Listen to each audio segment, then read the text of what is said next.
Alam mo ba kung sino ang pinakasinungaling na tao sa mundo? Ito ay ang mga lalaki. Hindi dahil masama sila, kundi dahil hindi nila kayang aminin kapag nahihirapan na sila. Sanay silang ngumiti kahit pagod na ang loob. Sanay silang magpanggap na okay kahit unti-unti na silang nadudurog. Kapag kinamusta mo sila, iisa lang ang sagot.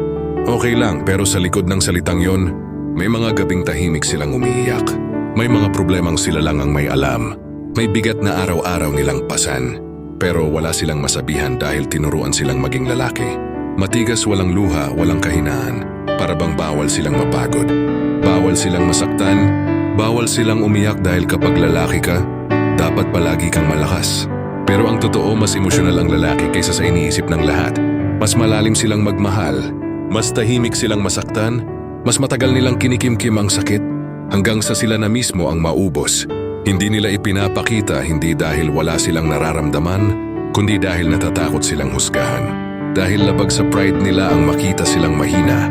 Kaya sa susunod na marinig mong sinabi ng isang lalaki na, okay lang ako, sana maintindihan mo na minsan, iyon ang pinakamasakit na kasinungalingan na kaya niyang sabihin.